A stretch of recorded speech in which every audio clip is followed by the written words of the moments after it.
पुरानी पेंशन योजना की मांग को लेकर सरकारी व अर्ध सरकारी कर्मचारियों की राज्यव्यापी बेमियादी हड़ताल आज से शुरू होगी। अमरावती के सभी सरकारी कार्यालयों के कर्मचारी आज से हड़ताल पर रहने के कारण सभी विभागों के कार्यालयों में सन्नाटा पसरा रहा। वहीं सभी कर्मचारी कार्यालय के बाहर प्रदर्शन करते नजर आए। विभागीय आयुक्त कार्यालय, जिलाधीश कार्यालय, विभागीय सहनिबंधक, सहकारी संस्था, जिला पुलिस अधीक्षक और शहर पुलिस आयुक्तालय के सरकारी कर्मचारी इस हड़ताल में शामिल हुए।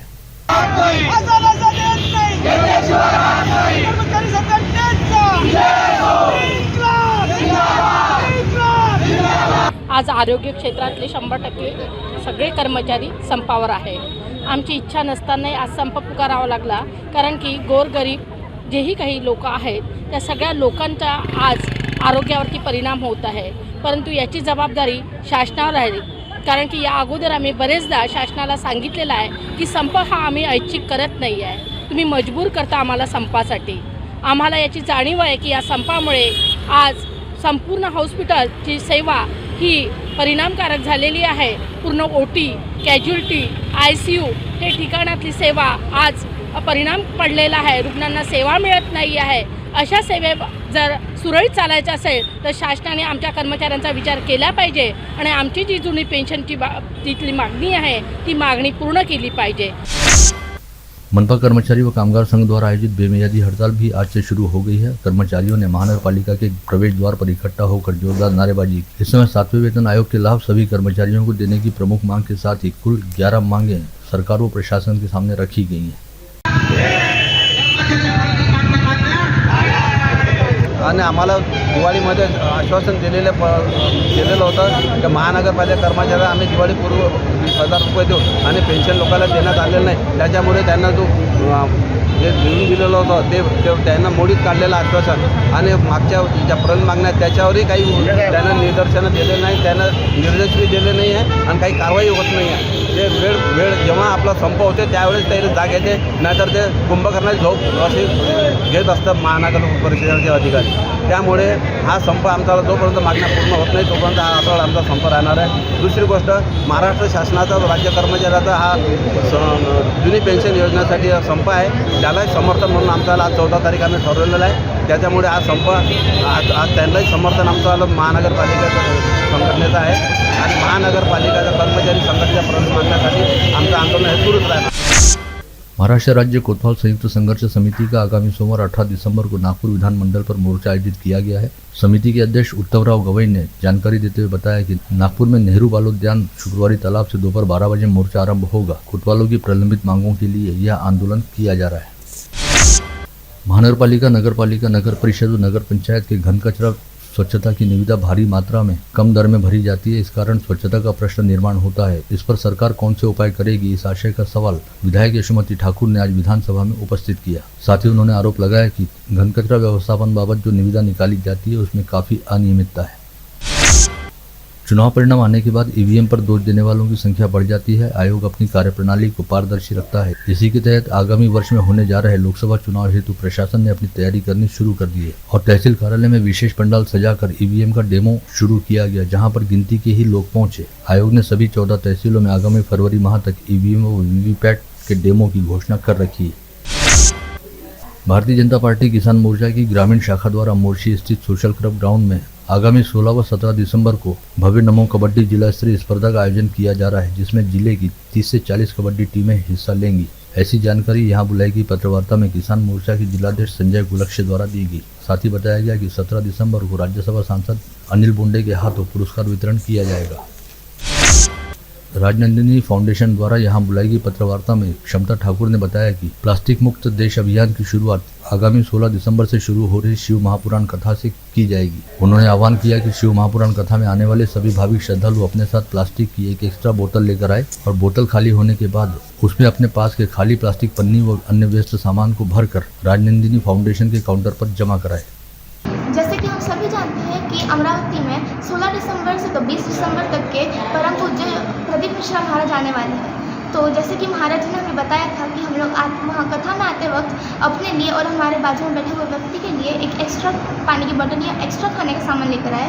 तो वही खाने का सामान इधर उधर न फेंकते हुए उसी खाने के सामान को अपनी ही खाली बिस्लरी की बोतल में भरकर हमारे इस राज संदनरी फाउंडेशन की तरफ से सोशल स्टॉल पर सबमिट करते जाए, जिससे स्वच्छता कर्मचारियों का काम भी कम होगा, प्लास्टिक भी कम होगा, जिससे कि प्लास्टिक जानवरों के पेट में न जाकर उनकी मृत्यु कम होगी। कोली महादेव समाज की ओर से आज यहां बुलाई गई पत्रवार्ता में बताया गया कि विगत 6 दिसंबर से विभागीय आयुक्त कार्यालय के सामने आदिवासी कोली महादेव जमात विकास संघ की ओर से राजेंद्र जुवार व गजानन चुनकीकर द्वारा भूख हड़ताल की जा रही है। वहीं 15 दिसंबर को संगठन की ओर से भव्य मोर्चा निकाला जाएगा।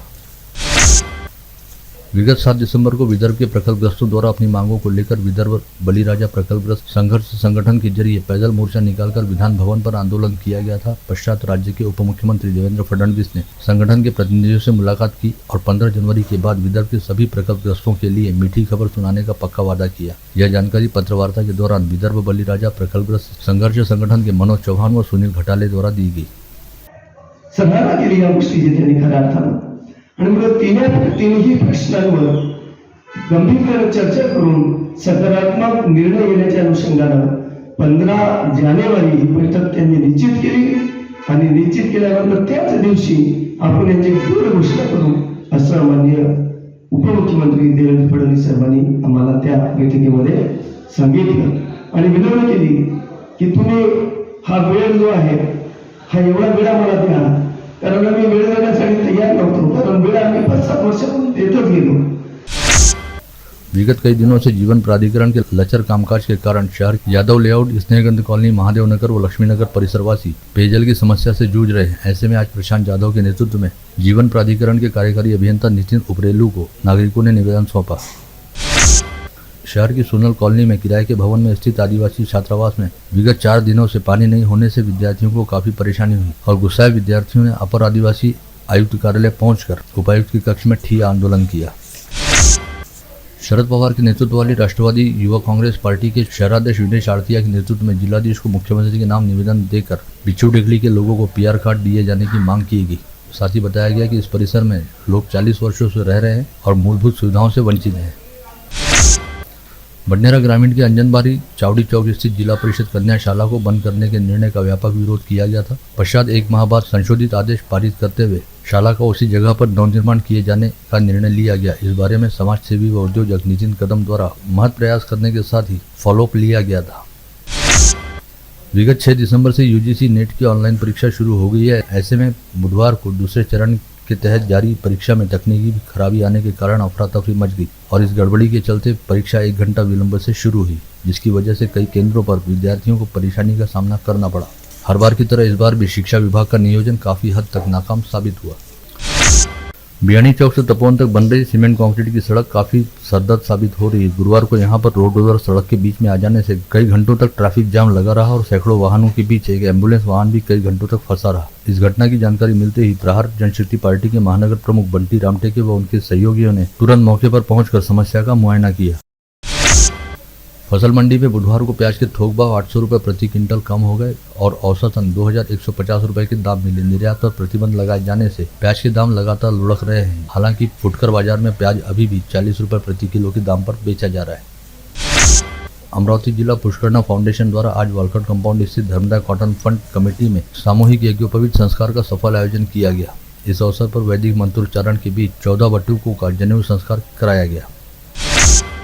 बुल्ढाना जिले की लोनार तहसील के हत्ता गांव में बुधवार को बुल्ढाना एसीबी के दल ने बड़ी कार्रवाई को अंजाम देते हुए अनिल चौहान के तुअर के खेत में अलग अलग जगहों पर लगाए गए गांजे को बरामद किया और 3 एकड़ खेत से 14 क्विंटल गांजा जब्त किया, जिसकी कीमत 1,40,00,000 रुपए बताई गई है।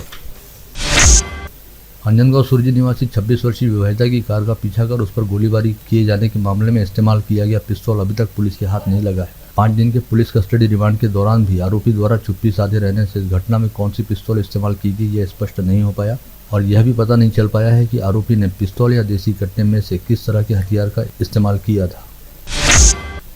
शेयर मार्केट में निवेश करने पर अधिक रिटर्न और लाभ दिलाने का प्रलोभन देते हुए एक महिला को 2,40,000 रुपये से ठग लिए जाने के मामले में साइबर पुलिस ने 12 दिसंबर की रात 10 बजे एक मोबाइल यूजर और एक बैंक खाता धारक के खिलाफ जालसाजी व IT एक्ट के तहत मामला दर्ज किया है। बेटी के प्रवेश के लिए लाए गए 59,500 रुपए एक जेब कतरे द्वारा उड़ा लिए गए। यह घटना एसटी डिपो पर घटित हुई। 12 दिसंबर को सुबह 8:30 से 9 बजे के दौरान घटित इस घटना में कोतवाली पुलिस ने अज्ञात के खिलाफ मामला दर्ज किया। समृद्धि महामार्ग पर नागपुर कॉरिडोर के दूसरबीट टोल प्लाजा के पास कार को ट्रक द्वारा पीछे से टक्कर मार देने से एक महिला की मौत हो गई। मृतक की शिनाख्त शोभा ठाकुर के तौर पर हुई है, जो अपने बेटे आकाश ठाकुर के साथ कार में सवार होकर पुणे से नागपुर की ओर जा रही थी। अमरावती की जिला व सत्र न्यायाधीश क्रमांक 5 श्रीमती पी.एन. राव की अदालत ने एक नाबालिग बच्ची के साथ गलत नीयत के तहत अश्लील हरकत करने वाले सुनील महादेव सवालाखे नामक आरोपी को दोषी करार देते हुए 3 वर्ष के सश्रम कारावास व 3,000 रुपए की जुर्माने की सजा सुनाई। आप देख रहे थे मंडल न्यूज बुलेटिन। हमारे चैनल को लाइक करें, शेयर करें और हाँ, सब्सक्राइब करना ना भूलें। कल होगी आपसे फिर मुलाकात, तब तक के लिए धन्यवाद।